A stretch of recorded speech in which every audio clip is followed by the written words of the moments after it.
1965, Eddie Palmieri graba el LP Mambo con Conga es Mozambique. Nunca pensó que esa producción generaría tanta rabia en la corriente anticastrista de los Estados Unidos. El movimiento Alfa 66 amenazó a las estaciones de radio con hacer estallar una bomba si tocaban el disco del Mesías.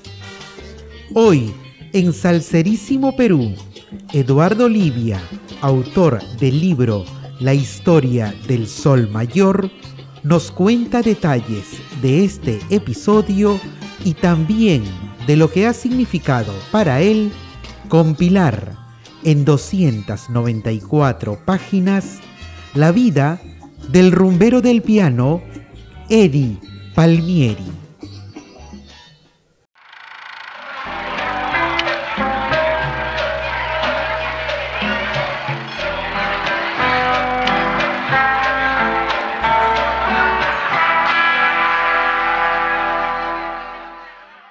Amigos, muy buenas noches. Bienvenidos a la sección Entrevistas de Salserísimo Perú. Esta noche tenemos a un personaje muy importante en el ambiente de la difusión de la música latina, de la salsa. Desde Lima, desde el Perú, nos acompaña Eduardo Livia, quien tiene una sorpresa. Nos va a contar detalles de su libro acerca de Eddie Palmieri. Hola Martín, hola amigos de Salserísimo Perú, para mí es un gusto estar compartiendo esta entrevista contigo y con tu legión de seguidores en Perú y en todo el mundo. Y bueno, sí, como tú comentas, para mí es una noticia muy grata estar presentando lo que es mi primer libro, que es un homenaje a la salsa y en especial a un personaje que para mí es uno de los más importantes de la música afrocubana, afrocaribeña, que se llama obviamente el maestro Eddie Palmieri, y el libro se titula Eddie Palmieri, la historia del Sol Mayor.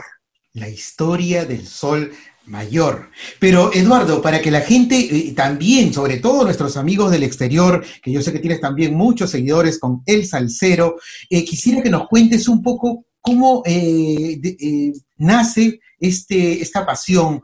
Cuéntame cómo llegas a este mundo que nos apasiona, que es la salsa.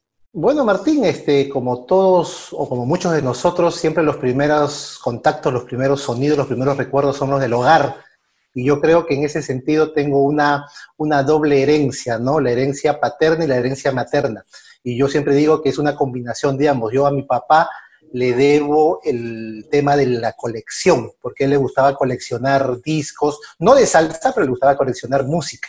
Y a mi mamá, la versión materna, le debo el gusto por la música salsa en sí, porque de los recuerdos así más lejanos que tengo de chiquito, yo tenía 4 o 5 años, es acordarme a mi mamá estaba en la casa, era ama de casa, y para ponerse a hacer los quehaceres diarios, iba a la radiola que teníamos en la casa, radiola imperial de aquella época, claro, y agarraba los long plays y ponía música de Oscar de León, de Frutti y sus Tesos, Latin Brothers, y con eso se acompañaba para hacer las cosas de la casa. Entonces, para mí, ese fue mi primer recuerdo musical, ¿no? Como te digo, muy niño, y es una combinación de más cosas, ¿no? De mi papá la colección y de mi mamá la música, y por ahí se entremezclan. Y bueno, con el paso de los años, pues uno empieza a aprender, a conocer, a escuchar, y bueno, el primer comienzo fue ese, ¿no? De niño, eso. Claro. Ya más adelante, me recuerdo mucho que yo tendría 11, 12 años, y bueno, la familia salía de paseo los sábados, y yo me acuerdo mucho que regresé un sábado un poquito enfermo, me fui a echar a mi cuarto y tenía una de esas radios, tú debes recordar, Martín, porque tú eres más o menos promo que yo, como yo, esas radios cassette, claro, que tenían el dial AM/FM, ¿no? Entonces, así es. Mal, había regresado, te repito, era un sábado 7 de la noche más o menos, estaba echado en mi casa, en esa época no se acostumbraba a tener televisor en el cuarto, nada de eso. No. Y prendo la radio y digo, a ver, oye, me siento mal, voy a ver qué escucho. Y pongo la radio, pongo FM y comienzo a darle el dial a la derecha. Y llego, sábado 7:30 de la noche, y me quedo escuchando Maestra Vida. Yo no sabía nada, pero esa música me llamó la atención. Al día siguiente, ya cuando estuve mejor, bajé a la radiola imperial que te comentaba, y me rapté todos los discos de salsa que mi papá compraba para las fiestas. Y ahí empecé, bueno, a ver los long plays, a voltearlos, a ver, mira esta canción, esto lo compone tal. Tenía yo un tocadisco ya portátil mío y empecé a escuchar, y de ahí un poquito empezó más el interés, la curiosidad, ¿no? A partir de los 12 años más o menos recuerdo. ¿Y cuántos hermanos son ustedes? Porque entiendo que Norma también, como tú, ¿no? Está Sí, en este sí, mundo de la bueno, afición de la música. somos solo dos, ¿no? Norma y yo. Yo soy Ok. 3 años mayor que ella y bueno, y a ella también le gusta mucho la música, ¿no? Claro, claro, claro. Ok, entonces así empieza tu ingreso con este encuentro casi fortuito con Maestra Vida, y Ujú. tenías, ibas a empezar la adolescencia. ¿Y qué te decían en el colegio? ¿O cómo es que ya se consolida esto? Se Claro, o enrumba. sea, en el colegio yo era un poco un bicho medio raro porque yo era el único que le gustaba la salsa. En esa época estaba muy de moda el rock en español. ¿Y Yo, pero dónde vivías y dónde era claro, el colegio? la primera experiencia de niño era en los barrios altos. Yo nací en los Ah, barrios altos, en la cuadra 9 del Jirón Huánuco, frente a la iglesia de Cocharcas, unos balcones que ya no existen. A los 10 años mi papá, la familia nos mudamos a lo que era San Borja, ya, pero pegado por la zona esta de la avenida Rosa Toro, San ok. Luis, esa zona. Ujú, Y yo estudié en Salamanca, en el ujú. Colegio Santa Ángela, ahí terminé ya yo la secundaria. En esa época, como te repito, Martín, yo soy promo año 86, estaba de moda el rock en español, en todos los quinceañeros, en las fechas, y por ahí una que otra salsa ponían, ¿no? Entonces, el único que, ahora, no es que yo sea un bailarín, nunca he sido buen bailarín, ni antes ni ahora, pero el único que se atrevía cuando ponían la salsa a salir a bailar era yo.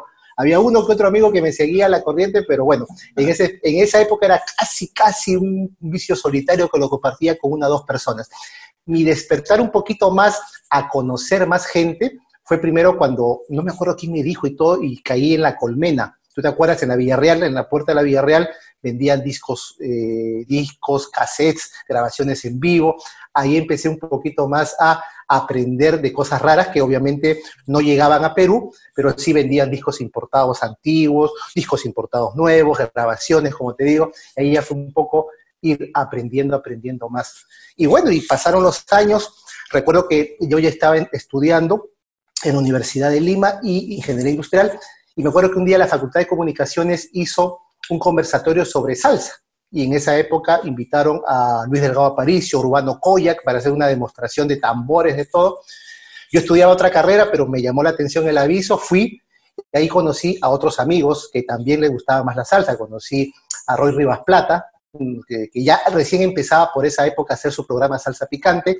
Conocí a Carlos Jiménez, que vivía en Surquillo, Ujú. y con ellos, bueno, igualito, me invitó Carlos a su casa, y empecé a ir a su casa, y por ahí pues ya la red de contacto se hizo más grande, y más grande, y más grande, y bueno, y de ahí ya, a partir del año 91, 92, con Carlos dijimos, oye, ¿por qué, si tú tienes colección, yo tengo colección, ¿por qué no nos animamos a procurar a ver si hacemos un programa de radio, ¿no? Entonces fuimos tocando puertas, y nos hicieron caso en Radio La Crónica, el año 92, y tuvimos la chance de hacer un programa que se llamó Hipocampo, la cuna del son, en Radio La Crónica, año 92. Y de ahí un poquito al tiempo después, recuerdo que en esa época en el diario El Comercio se dividía por secciones, A, B, C. Y en la sección C estaba la sección de juventud, y que si mal no recuerdo la manejaban Tito Castro, Mario Cifuentes, y pusieron un aviso que si te gusta la salsa, oye, mándanos tu artículo y publicamos. Me animé y me aceptaron, me llamaron todo, y durante año y medio más o menos estuve publicando algunos artículos sobre salsa en la página de juventud del diario El Comercio. Ya Claro, eso fue sí, para el sí, año lo 96, recuerdo, sí, claro, claro. año 95, 96, y recién el internet empezaba a ser masivo. La primera página web de salsa que hubo en el Perú se llamó perusalsa.com, Claro. que Andy Mark. Andy Mark Peña, un muy buen amigo nuestro, y Claro. también me invitó a ser parte del staff, digamos, original, fundador de la primera página de salsa de internet en el Perú. Ujú. De ahí, bueno, colaborando en otros medios de otros países. Después tuve la inquietud de hacer un boletín, una revistita que se llamó El Salsero, que Claro. fue, digamos, el papá de lo que fue después el blog. Y eso Ujú. también hicimos 13 números entre el 2001 y 2002, y ahí siguiendo colaborando en algunas otras opciones. El 2009 tuve la chance de hacer la página web del Salsero, que hasta ahora la mantengo de alguna forma. Luego, más adelante, el 2011, la gente de La Mula, que tenía su señal de televisión, creo que hasta ahora la tiene, y me propusieron para poder hacer un programa de televisión, vamos a llamar por internet, que recuerdo que te invité, un viernes estuviste ahí en una entrevista que tuviste la gentileza de concederme, y hicimos el programa que se llamaba Oye lo que te conviene, que ya tiene, el título tiene que ver, porque Oye lo que te conviene es el nombre de una de las canciones de Eddie Palmieri, ¿no? Y el programa lo hicimos con Rafael Ponce y con otros amigos más. Y bueno, ya de ahí dedicarme un poquito más al tema del blog, de la página propia, ¿no? El Salsero, a través del Facebook, del Twitter. Actualmente tengo una cuenta de Twitter que se llama Discos de Salsa, que, digamos, trata de... Bueno, lo hacía todos los días, pero por este proyecto del libro tuvo una pausa, pero la idea es también compartir periódicamente un disco, unas carátulas de salsa y hablar un poquito del disco, lo que puede ser de salsa, de jazz, de latin jazz. En resumen, han sido muchas facetas, ¿no? O sea, hacer radio, colaborar en algún programa, tener un programa propio. ¿Cómo nace la idea del libro? ¿Y por qué Palmieri, no? Ajá, bueno, sin duda Eddie Palmieri es para mí uno de los personajes más importantes, como creo que yo le he dicho, de la música afrocaribeña. No solo eso, también él ha sido reconocido en el jazz.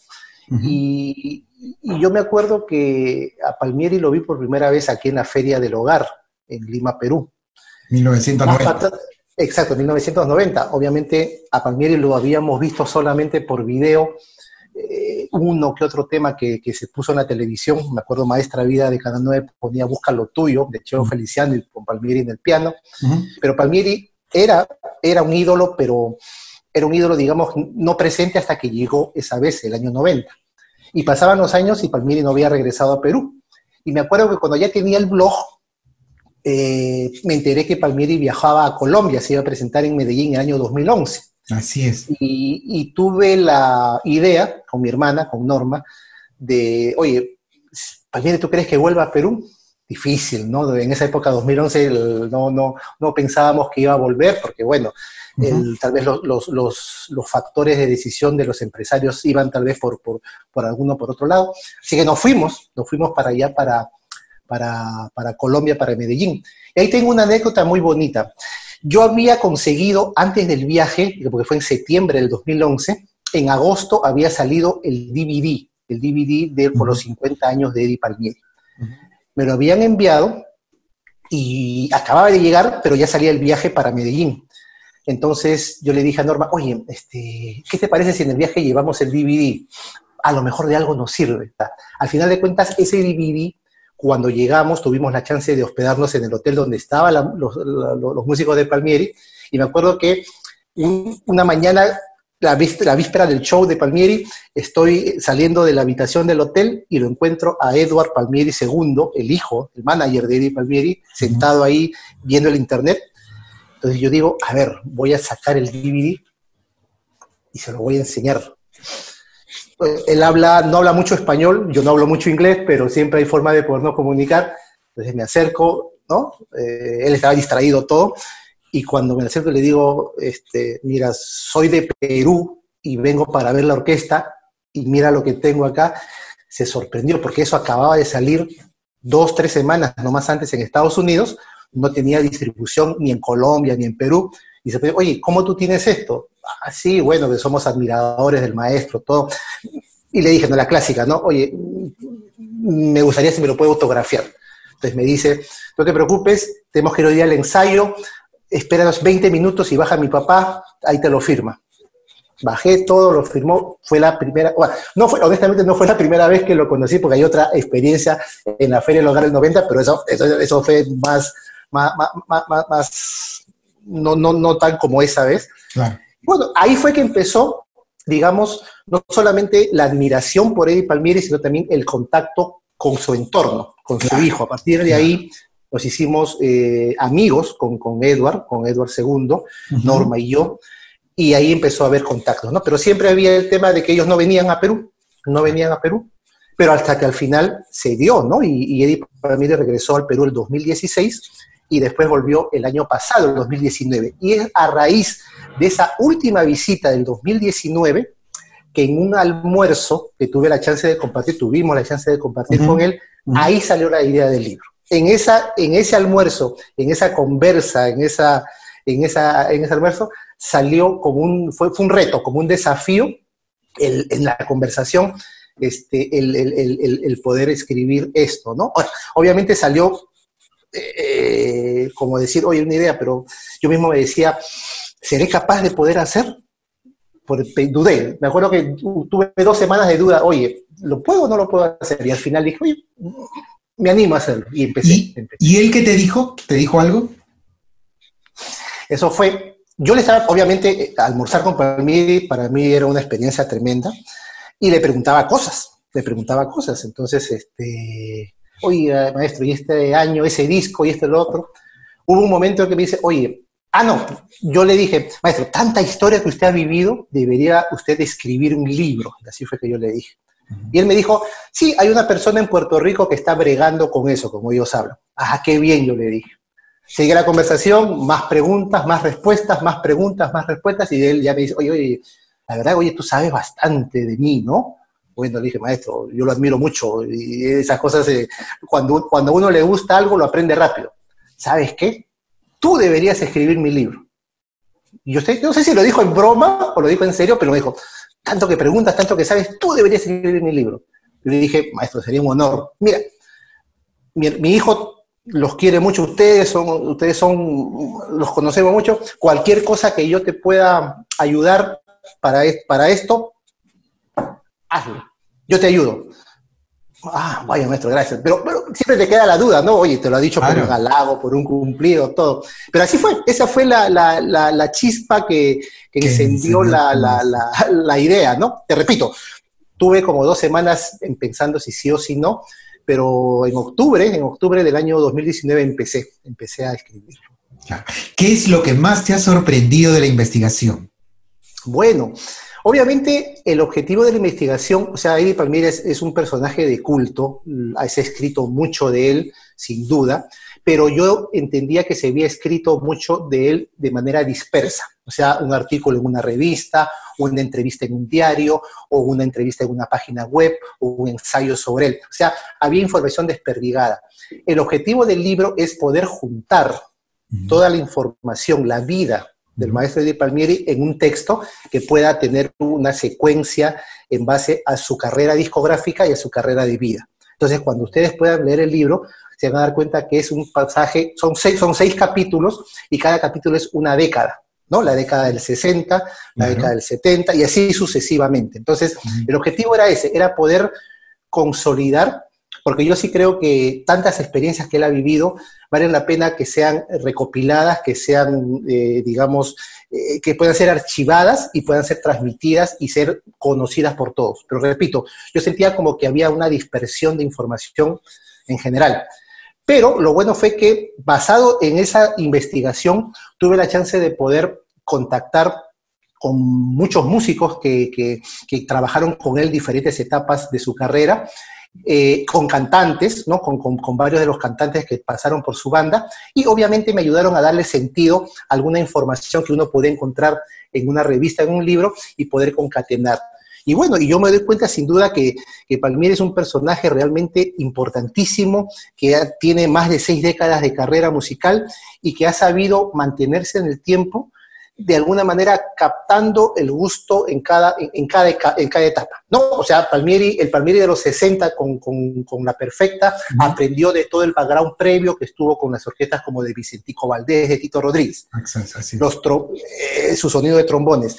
Los 70 se transformó del Palmieri, digamos, más afrocubano a un afrocaribeño. Y en los 80 se convirtió de afrocaribeño en afromundial, cuando empezó a ir a Europa a intentar con el jazz, porque él ya también tenía temas instrumentales que tocaba en los 70, pero en los 80 el mundo del jazz le abrió las puertas, Europa lo recibió y se transformó en afromundial. Y de ahí, en los 90, cuando la época de la salsa cambió mucho, él supo defender y empezar a tener las 2 propuestas, la propuesta afrocaribeña, la propuesta del jazz. Y a tal punto, Martín, ¿cómo será la envergadura de este músico?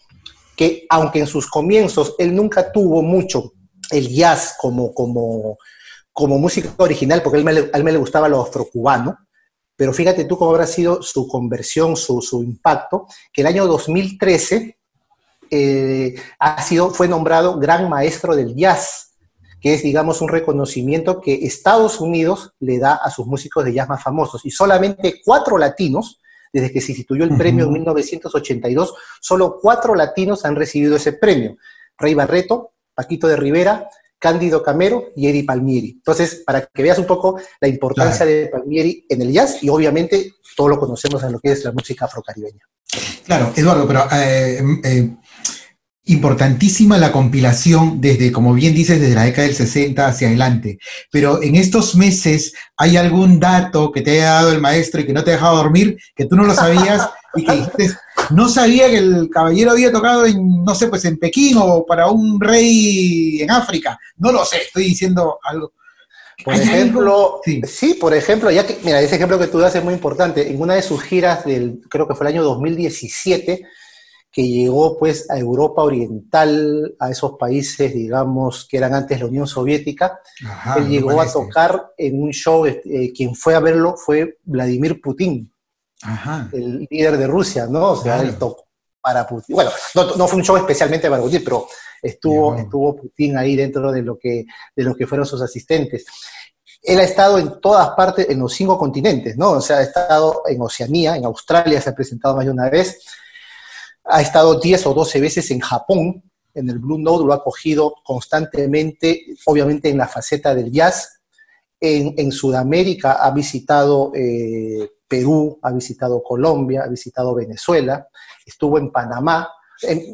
A él le llamó mucho la atención y le quedó muy marcado cuando acá en Perú le hicieron la estatua el año 2016. Él siempre mencionaba eso de la estatua, cuídeme la estatua, siempre decía. Y tuvo muchos reconocimientos, ¿no? Hay algunos datos interesantes que obviamente los estoy dejando para que puedan verlos en el libro, porque sí, o sea, hay cosas que yo no sabía realmente. Algunos cantantes, que a lo mejor tú no te puedes imaginar, hay un cantante muy popular que uno se pregunta, y que algunas veces el maestro Palmieri siempre tiene una postura especial cuando opina de él. Sí. Él tuvo un acercamiento especial con Eddie Palmieri, y está en el libro. ¿Te refieres a un cantante bien delgadito? Sí. Ya.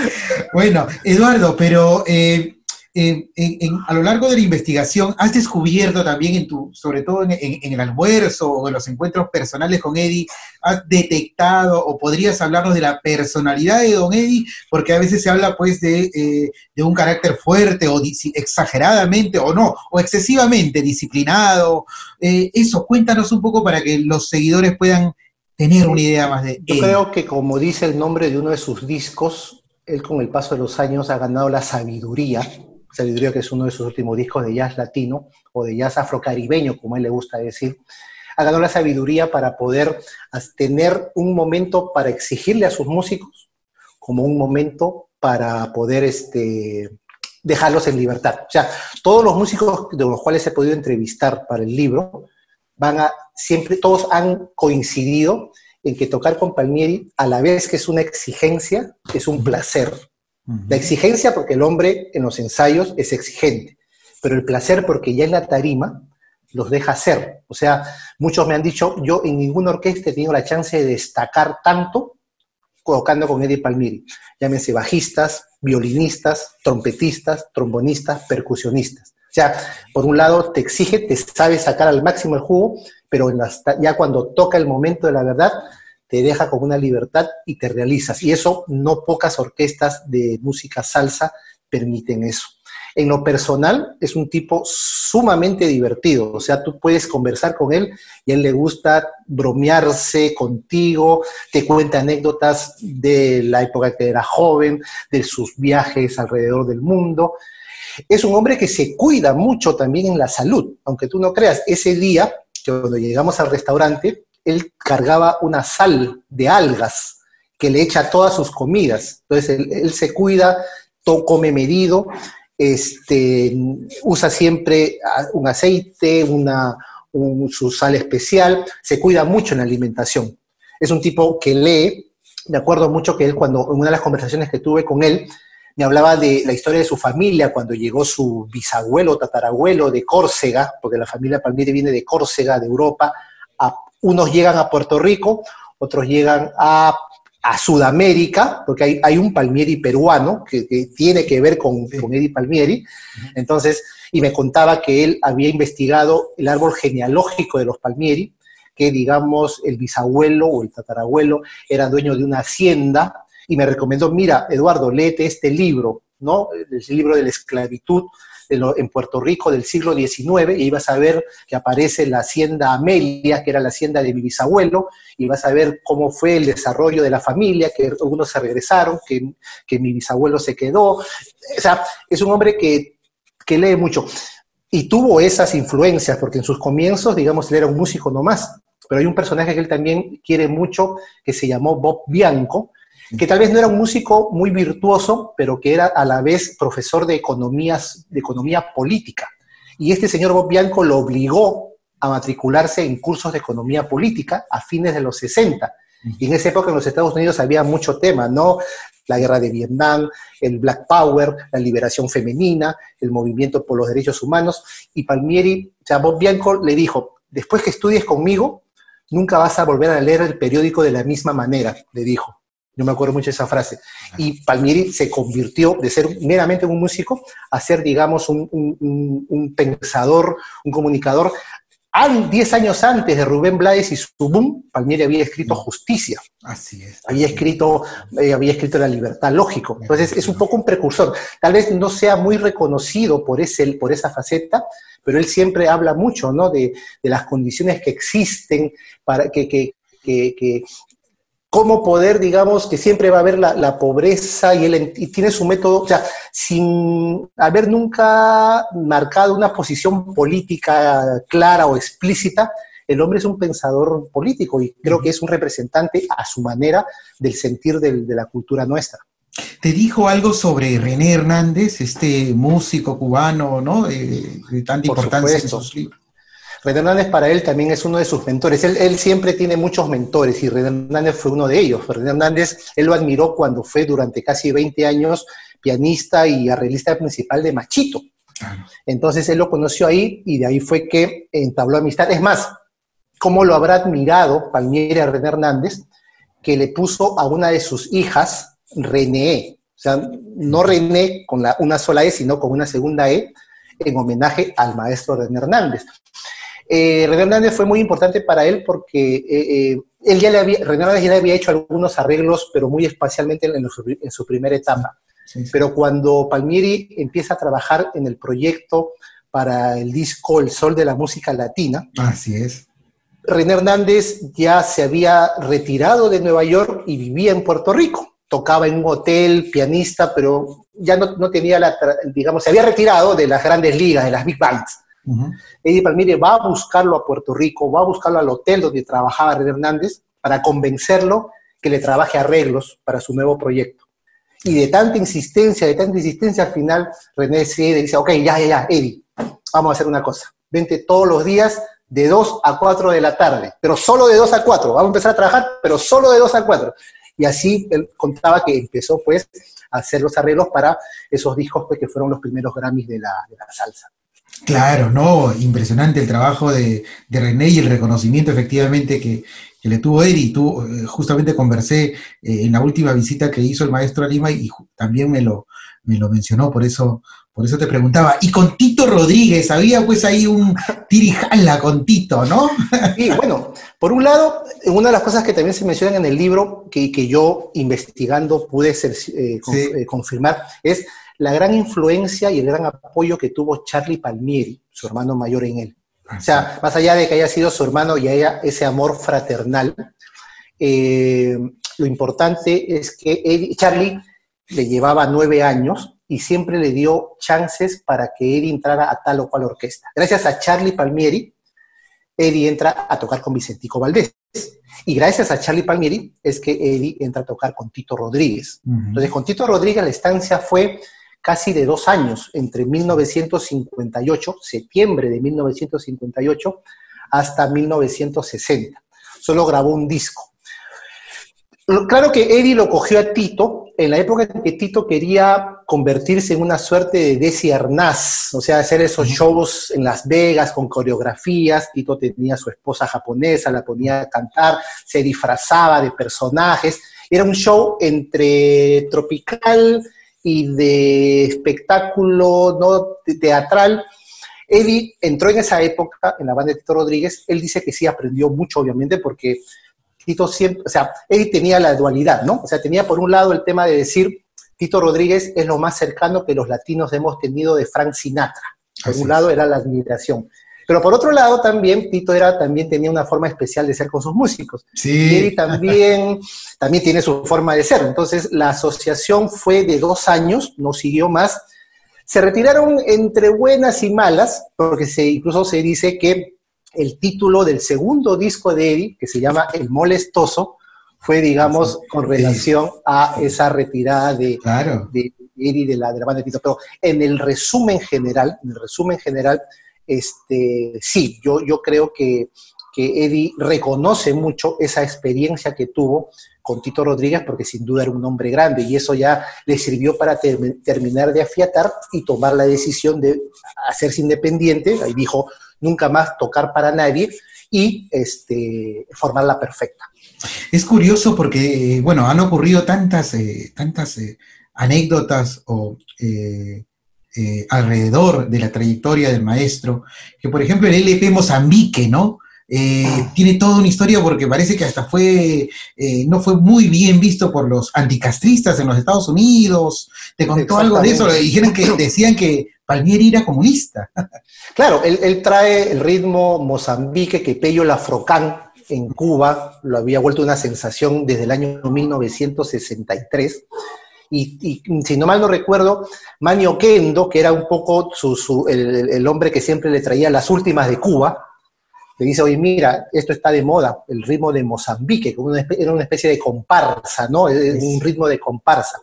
Entonces, cuando Eddie lo conoce, el ritmo de Mozambique, o sea, decide hacer ese famoso disco, Mambo con Conga is Mozambique. ¿Y qué es lo que ocurre, como tú dices, Martín, ¿no? Estamos hablando de 1965, 66.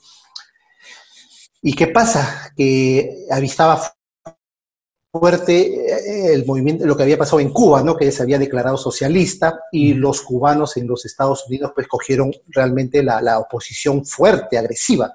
Y cuando aparece ese disco Mambo con Conga y Mozambique también era el nombre del país, ¿no? Que también tenía cierta, me parece, conexión social o emparentamiento social con Cuba, y obviamente venía de Cuba el nuevo ritmo. Se dice pues que había un movimiento que se llamaba el Alfa 66, que era un movimiento recalcitrante de cubanos anticastristas, y llegaban a amenazar a la emisora. Si la emisora tocaba un tema de Palmieri y de Mozambique, la llamaban, la próxima vez que toques eso vamos a volar la emisora. Y obviamente a Palmieri también le llegaron las amenazas, y al final tuvo el que deslindar el tema que, oye, lo mío es música, yo no hablo de política, en ese momento, ¿no? Y después, digamos, él tomó otras posturas con esos discos que hemos hablado como Justicia en sí, pero en esa época fue, sin querer queriendo, ese disco fue el primer approach social, porque sin querer queriendo, porque él lo que hacía en esa época era más música bailable, ¿no? El approach social en su carrera musical. Y me has hecho recordar, Martín, que me mencionabas de cosas que yo no sabía cuando empecé a investigar. Hay un disco muy famoso de Eddie Palmieri que se llama Sugar for You, Azúcar para ti, ¿no? Uno de sus primeros long plays en Tico, creo que es el quinto o sexto en su carrera, uno de los primeros en Tico cuando pasa de Alegre a Tico. Yo no sabía, hasta que hice la investigación, que el tema principal, Azúcar, ya él lo había compuesto 2 años antes. O sea, el disco se grabó o salió al mercado el año 65, pero ya él tocaba con La Perfecta en los diversos locales el tema Azúcar, y ese tema Azúcar se compuso como tantos temas, a veces se componen sin pensar mucho, como decir un quítate tú para ponerme yo. Era el ritmo que traigo es azúcar para ti, el ritmo que traigo es azúcar para mí. Hacía modo de descarga y se acabó, así es. A modo de descarga. Cuando lo tocaba en vivo, causó tal furor que algunos del público llamaba a la radio para decir, pongan de Eddie Palmieri Azúcar, pongan de Eddie Palmieri Azúcar, y el tema todavía no se había grabado. Interesante. Sí, y ese tema duraba, lo hacía Palmieri en los bailes, lo hacía tan largo que los bailadores empezaban a decir, cuando Eddie Palmieri toca Azúcar, nosotros no bailamos, solo empezamos a bailar después que acaba el solo de piano, porque hacía unos solos de piano tan extensos, y recién cuando empezaba la descarga de los vientos, ¿no? De todo, ahí recién la gente salía a bailar porque, oye, tú no sabías cuántos minutos podía estar él tocando el piano, ¿no? Así Claro. que, sin duda, esa fue una de las cosas que me llamó la atención, ¿no? Porque obviamente ese tema es muy importante porque ese tema ha sido reconocido por el Congreso de los Estados Unidos y lo tiene en su biblioteca como uno de los temas más importantes de la música popular de Estados Unidos del siglo XX. Claro, claro. Pero ahora que tú mencionabas justamente estos solos largos y etcétera, el ciudadano que nunca escuchó a Palmieri, le cuesta escuchar a Palmieri, ¿verdad? Porque nadie puede creer a veces que hay temas como de 14 minutos o de 13 minutos, ¿no? Sí, Es sí, difícil. sí. De 14 minutos, de los cuales a veces 7 primeros son piano solo y Totalmente. los otros 7 son de orquesta, ¿no? Entonces, Así a es. veces, él empezó a hacer eso a fines de los 60, empezó a experimentar. Cuando disuelve La Perfecta, él disuelve La Perfecta en 1968 y arma una orquesta ya con trompeta, primero trompeta, trombón, Así es. se va Barry Rogers y queda José Rodríguez. Ujú. Bueno, de Barry Rogers hay que hablar un montón, pero no me salgo. No. Cuando arma la nueva orquesta, entra Chocolate Armentero como trompetista, Ujú. graban Champán, y en el siguiente disco, que es Justicia, ahí él empieza a experimentar, no solamente con la música bailable de siempre, sino empieza a hacer piezas instrumentales, de free jazz, de piano solo, los famosos interludios de pianito solo de 2 minutos grabados, que en los shows en vivo los hacía más largos. Entonces, parte del público no lo empieza a entender, dice, oye, qué raro, ¿no? Hay también la anécdota de un famoso bailador, Cuban Pete, bailador de la época del Palladium, y que bueno, que cuando Palmieri cambia de estilo y empieza a hacer eso, comienza a decir, wow, ¿qué le pasa a Eddie? Pobrecito Eddie, ¿qué le pasa? ¿No? ¿Qué anda haciendo, no? Y de repente cuando Eddie marca, one, two, y empieza a romper, el Cuban dice, no, yo sabía que no, todo está bien. Entonces, mucha gente no lo aceptaba a ese Palmieri explorador, vamos a decir, de música, ¿no?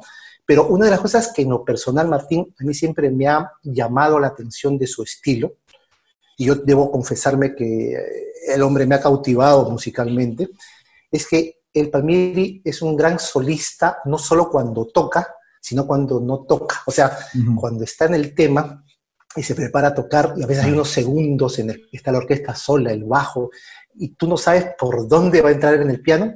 Eso es lo que él llama la tensión que te genera su música, porque él siempre dice tensión y resistencia.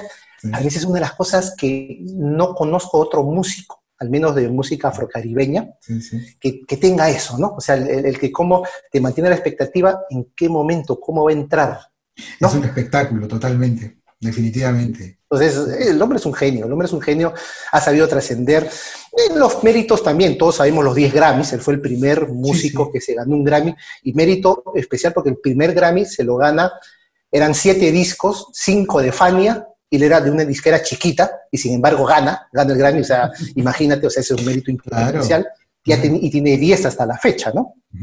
Y ahora, de sus palabras, ¿tú has sentido algún afecto muy especial? Yo calculo que él debe tener afecto por todos sus cantantes y todos los que han pasado, pero debe haber alguno que le pone un especial sentimiento. No sé, pues te diré Ismael Quintana, o tú me dirás Germán Olivera, o por ahí Lalo Rodríguez, no sé, ¿habrá alguien al quien él se refiere de alguna manera en especial? 2 principalmente, ¿no? O sea, a ver, por un lado, de los cantantes que son más, digamos, asociados a su orquesta, hay 2, sin duda. Uno es Ismael Quintana, que él reconoce que él siempre dice, Ismael Quintana fue la voz de La Perfecta, porque, digamos, fue el cantante que lo acompañó en todos los 6, 7 años que duró La Perfecta original. Entonces, Ismael Quintana, y él siempre reconoció que era un caballero, que era un tipo muy sociable.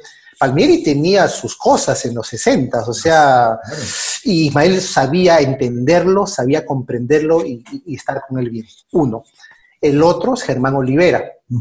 Germán es un tipo agradecidísimo, para él es su padrino musical. Germán reconoce que Palmieri es feliz cuando lo tiene a él y es feliz cuando Germán hace sus cosas solista. O sea, no es egoísta Eddie, ¿no? Entonces, como sus cantantes, él tiene dos favoritos de orquesta. Pero cuando tú le preguntas cuáles son sus cantantes favoritos, él te va a mencionar 3. Te va a decir Vicentico Valdés, Tito Rodríguez y Cheo Feliciano. Y él tocó con los 3. Eso para él es una satisfacción, ¿no? O sea, él siempre dice, si tú le preguntas cuáles son los cantantes mejores que ha tenido la música para usted, y te va a mencionar a ellos 3. Vicentico, Tito y Cheo. Eduardo, ¿y con qué LP te quedas tú de Palmieri? Yo imagino que con todos, pero dime uno. La respuesta es lógica, que me gustan todos, ¿no? La respuesta es lógica. Pero alguno al que siempre voy a escuchar con más facilidad es el disco del Sol de la Música Latina, el primer Grammy. Ahora, por un tema también de vida, el primer LP que yo me compré de Eddie Palmieri en Discocentro Héctor Roca fue Palo pa' Rumba. Disco nacional Palo pa' Rumba. Claro, que tiene otro significado. Exacto. Otro significado, porque digamos, yo tenía 13 años de edad, salió el disco y lo escuchaba. Me acuerdo hasta que me grabé un cassette, yo alucinando que era un locutor, y yo presentaba el disco, y ya se perdió el cassette, pero yo presentaba uno por uno las canciones. Mira bueno. Tú, cómo me gustó. Y también un disco que le tengo mucho cariño, que curiosamente en la discografía de Eddie a veces no se menciona mucho, pero que para mí es una obra maestra, es un disco que se llama Sueño. Sí.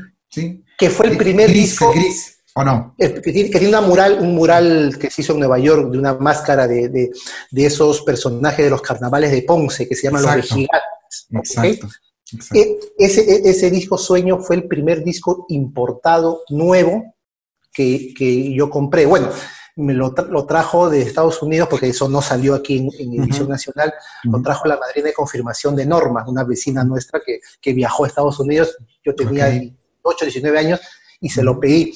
Y esos discos, ¿no? Pero en realidad hay muchas cosas de Palmieri que reconocer, ¿no? O sea, esos son los primeros discos de La Perfecta en Alegre.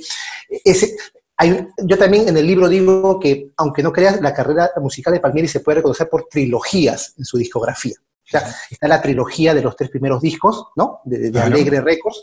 La trilogía social, que puede ser el Justicia, el Vámonos Parmonte y el Harlem Ribbon Drive, que es un disco que a él también le gusta mucho. Es un disco no de salsa, sino de música soul. Está la trilogía de Fania, que fue Palo pa' Rumba, Solito y La Verdad, que ganaron Grammy los 3. La trilogía de Latin Jazz, ¿no? Que fueron en los 90 cuando hizo Palmas, Arete y Vortex. Su trilogía en Conco Records, cuando hizo La Perfecta 2, cuando hizo Ritmo Caliente y Listen Here. Y ahora último, ¿no? La trilogía de sus 3 discos independientes, que están el disco del Full Circle, el Sabiduría y Mi Luz Mayor, que es su más reciente grabación. Y otra cosa importante que también ese día yo le dije, para que veas cómo Palmieri es un tipo que tiene 84 años, o 34, como a él le gusta decir, que va a cumplir en diciembre próximo, en el 15, de acá dentro de unos días. Ese disco Full Circle, que vuelve a hacer grabaciones nuevas de algunos de sus clásicos, originalmente no iba a ser un disco. La idea original fue hacer una app de teléfono para estudiantes. Ellos grabaron las canciones para poder ponerlas en una aplicación de teléfono y que la gente comprara la aplicación, y en esa aplicación podías tú jugar con los instrumentos, como si tuvieran los canales separados. Borrabas el piano y tú podías tocar piano con la partitura. Borrabas al cantante, tú podías cantar. Borrabas las trompetas, si eras estudiante de trompeta, podías tocar. Esa fue la idea original de esas canciones. Después, uno de los productores dijo, oye, hagámoslo long play. Pero Eddie Palmieri fue el primer músico latino que grabó una app de ese género. No hay otro músico de música afrocaribeña, de salsa, que haya hecho una app así. Mira tú, estamos hablando de un personaje que él mismo me dice, yo no sé usar la computadora, pero mira lo que hizo, ¿no? Hace 4 años, vamos a decirlo así. ¿Te llegó a hablar algo sobre Héctor Venero, nuestro compatriota? Sin duda, Héctor Venero lo recuerda mucho. Héctor Venero fue parte de la orquesta de Palmieri en la época en que Palmieri se muda a Puerto Rico, ¿no? Héctor Venero había sido músico de Batacumbele y otros grupos importantes, y gracias a Juancito Torres, que en esa época era el director musical de la orquesta de Palmieri, porque tocaban juntos en un grupo de jazz que tocaban en locales en Puerto Rico, Veneros y Juancito, lo recomienda a a Héctor Veneros para la orquesta de Palmieri. Lo invitó, lo escuchó y se acuerda mucho de Héctor Veneros también. Pero, ahora, su estadía en la orquesta no fue mucha, ¿no? Porque como te digo, solamente Veneros vive todavía en Puerto Rico, y cuando Palmieri decide regresarse a Nueva York después que termina el contrato con Fania, ya Veneros no pudo seguir siendo parte de la orquesta. La última vez que grabó Veneros con Eddie, si mal no recuerdo, fue en un disco en vivo que salió el año 99 en RMM, y Live, lo que se llama, que tiene solo 4 canciones. Ahí fue la última vez que grabó Héctor Veneros, y curiosamente la primera vez que Jimmy Bosch grabó, porque Jimmy Bosch tocaba intermitentemente con Eddie en los 90s y para atrás, pero la primera vez que Jimmy Bosch graba con Eddie Palmieri es en ese disco Live en vivo, ¿no? En el año 2015, en el libro El Imperio de la Salsa, de César Pagano, publicado también hace 1 año y medio, 2 años más o menos, el maestro Pagano cuenta que Palmieri se va a mitad de un show porque el sonido estaba fallando. ¿Alguna vez hablaron sobre esto? No, lo que sí, Eddie, en Cali, cuando fuimos a Cali el 2015, yo estuve en ese show en el Diamante de Softball en Cali, fue el 2 de octubre del 2015, esa fue la primera vez que un grupo de 20 peruanos nos fuimos para Cali. No sé si tú recuerdas en esa época. Sí, claro, todos amigos. Un grupo, exactamente, y viajamos juntos a Cali y al día siguiente tocaba en Medellín. Ese show de Cali, no sé si a ese se refiere César, en realidad fue un show corto, no es que lo dejó a medio. O sea, lo que yo recuerdo es que actualmente, o de esa época, los shows de Eddie son 1h15, 1h20 cuando es salsa, cuando es jazz es un poquito más, pero cuando es salsa es 1h15, 1h20. Ese show duró poco menos de 1 hora, porque sí, habían problemas con el sonido. Eso es lo que yo me acuerdo, ¿no? Pero fue un show de 5 o 6 canciones y sí pasó, ¿no? Pero que yo recuerde que se haya ido a la mitad en ese show, no, o al menos él no me ha comentado de esa actuación, ¿no? Perfecto. Pero sí debes tener más conocimiento de lo que pasó en la última presentación en Lima. Bueno, la presentación en Lima fue una presentación también significativa porque, bueno, ya tú dijiste, bueno, el del año 90, que vuelva, volvió el 2016.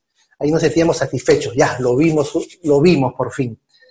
Pero verlo otra vez el 2019, wow, nos causó gran alegría. Ese show, digamos, fue un show vamos a decirlo así, de una cartelera bien ambiciosa, 8 músicos, 8 orquestas, vamos a decirlo así. Entonces, lo que ocurrió fue que en el horario, un poquito que empezó, creo yo, a dilatarse el horario de comienzo, el horario de final, ¿no? Así, ¿no? Entonces, yo tengo la sensación que cuando estaban ya estaba todo programado, me da la sensación que hubo algún cambio en las conexiones del piano o en un tema del instrumento en sí que no estaba definido como al comienzo. Y eso generó algunos problemas que, bueno, los dos hemos estado esta noche en el concierto. Yo te vi ahí, fila 2, creo que estaba fila 3 ahí, y estabas tú frente a Eddie, si mal no recuerdo, muy cerca ahí, yo estaba para el otro lado, pero nos vimos ahí. Pero sí, eso, digamos, generó un poquito un momento de tensión, vamos a decirlo así de nuevo, tensión y resistencia. Pero fíjate tú, en mi opinión, la mayoría de la gente tal vez no percibió mucho esos problemas. Nosotros que estamos tal vez más adelante o que seguimos un poco más la carrera de Eddie, sí sentimos que el piano se iba y venía el sonido. Entonces obviamente ahí le generó un poco de disconformidad tal vez, pero lo importante es que como la orquesta es tan afiatada que hubieron recursos, ¿no?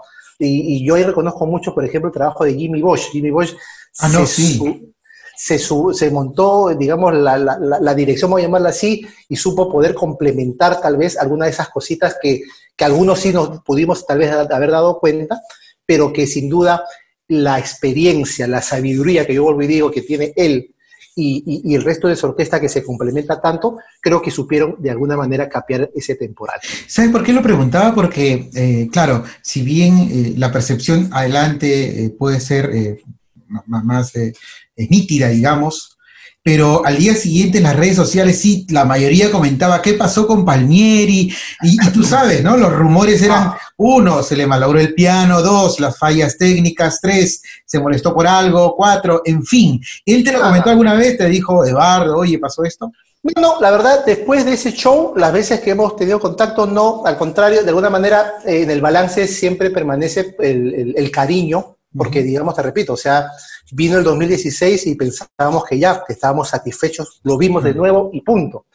Pero a él le gustó mucho que lo llamaran de nuevo para el concierto de salsa del 2019, y le gustó más que se haya repetido, porque si tú no mal recuerdas, estuvo programado el festival, el mismo festival de 2019 para junio de este año. 27 de junio iba a ser la segunda edición del festival, y si te das cuenta, Martín, cómo habrá, o sea, para que veas que quedó bien la relación, si tú te acuerdas la cartelera del primer show con el segundo show, son músicos diferentes. El único que repite, ¿quién iba a ser? Claro, pero la lectura del otro lado era, lo han puesto porque el hombre tiene que reivindicarse. Seguramente. Claro, esa era otra lectura, ¿no? Sí, no, yo creo, sin duda, que él ha quedado en el balance, como te digo, de los problemas que pudieron haber. Yo creo que él ha quedado muy, muy reconocido con el público peruano, de que en realidad él no se esperaba que en el Perú, a pesar de tantos años de ausencia, lo hayan recibido bien, lo volvieron a recibir bien el 2019. Acuérdate que el show del 16 la figura principal era Rubén Blades, pero si tú haces una encuesta, es probable que más haya gustado la actuación de Palmieri que la de Blades, ¿no? Claro. Y el 19 repitió tal vez con esos detalles de sonido, pero ya estaba listo para, como tú mismo dices, tal vez desquitarse el 2020.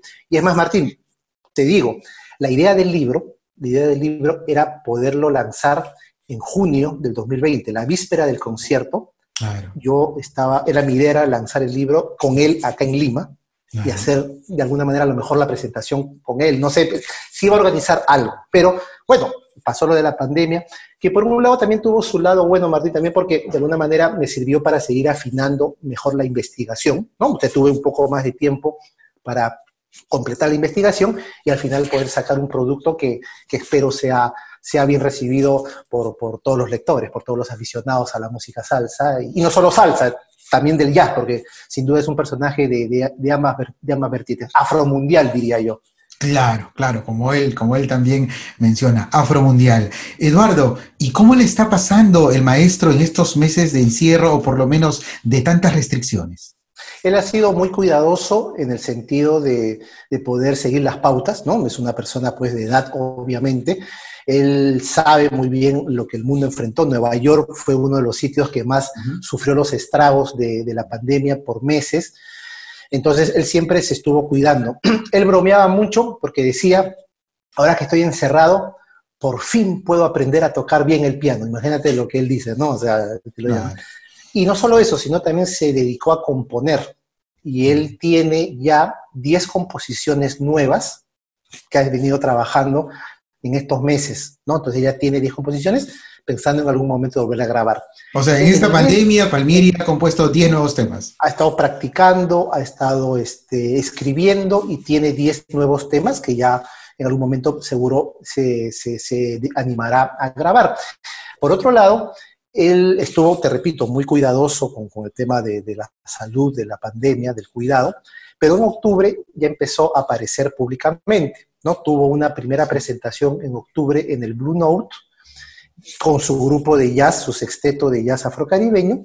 Ese mismo mes tuvo una presentación en un festival que se llama el Summer Stage, que todos los años es gratuito, al aire libre en Nueva York, pero por la pandemia también se hizo virtual. Fue la Perfecta 2, que eso sí, digamos, se pudo ver, digamos, libremente, fue en octubre, y ahora mismo tiene 5 sábados seguidos, los 4 sábados de diciembre y el último sábado de noviembre, todos los sábados por la noche, está tocando 2 veces a las 6 y a las 8 de la noche en el Blue Note. Blue Note es una casa que lo ha acogido por años, ahí Palmieri y su grupo de jazz, no solamente en el local de Nueva York, sino en Europa y, como te decía, en Japón y hasta en China. Palmieri ha tocado en China en el Blue Note de Pekín.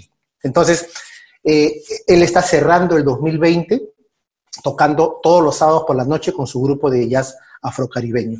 Yo no dudo, no tengo dudas que cuando ya la situación de acá a unos meses, Dios mediante, se vuelva un poquito a ser más libre, yo no dudo que él va a volver a seguir trabajando, a seguir grabando, a seguir viajando. Y eso no tengo la menor duda, porque yo creo que es una persona que se cuida mucho su aspecto, vamos a decirlo así, digamos, físico. Él está lúcido en mente, lúcido en cuerpo, las habilidades del piano están intactas, y yo creo que sí, que como yo puedo decir, ¿no?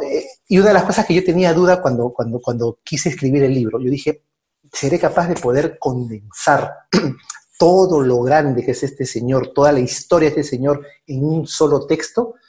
Era como decía, siempre iba a ser una obra inconclusa, como dice uno de sus discos.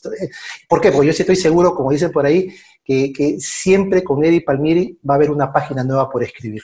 Así que ese hombre es inconmensurable. Pero yo creo que, no tengo dudas, él va a seguir, digamos, en actividad de alguna manera cuando poco a poco la situación vuelva a ser diferente, ¿no? ¿Cuántas páginas tiene el libro? El libro está saliendo con 294 páginas. 294 páginas. ¿A quién se lo dedicas? Bueno, en realidad a todos los palmerianos del mundo, ¿no? Que sin duda son muchos. Tal vez pareciera que no, pero son muchos, no solamente en nuestro continente, sino en Europa, en Asia. Hay Eddie Palmieri, vamos a decirlo así, Eddie Palmieri conquistó Europa en los 80, y ahí en Europa fue muy reconocido, tanto o más que en Estados Unidos, creo yo. Entonces, a todos los palmerianos del mundo, ¿no? Sin duda. Pero en el calor de la familia, ¿a alguien en especial? Bueno, yo tengo que reconocer el tema familiar, sin el apoyo de ellas, de Ana María, mi esposa, tengo que reconocer, ella tuvo la paciencia, la fortaleza de poderme apoyar, ¿no? De poder robarle horas a la noche o algún sábado a salida o algún domingo, ¿no? Para poder seguir escribiendo, investigando todo. Para ella va esto también, porque de alguna manera ella soportó parte de esto. Norma también, mi hermana, que fue una especie de compinche en los viajes a Colombia. Cuando ustedes vean el libro, van a ver que, aparte del texto, hay un dossier fotográfico que espero que sea del agrado de ustedes. Varias de las fotos son gracias a Norma. Hay algunas otras fotos un poco inéditas que espero que también sean del agrado. Cuando tengan el libro lo van a poder ver. Así que ellas en general, de alguna manera, han sido parte importante de este proyecto, y como ellas, muchísimos amigos que en el Perú, en Colombia, en Puerto Rico, en los Estados Unidos, en Ecuador, me han ayudado para poder sacar adelante, ya sea con sus contactos, con sus experiencias. Me conseguían el teléfono de uno de los cantantes o de una referencia de los músicos, y por ahí ir completando esta investigación que, bueno, que está hecha. Es mi homenaje a esta música que tantas alegrías me ha dado. O sea, Martín, como a ti, como a mí, no podemos medir tal vez o expresar la alegría que la música nos ha dado en diversos momentos de la vida.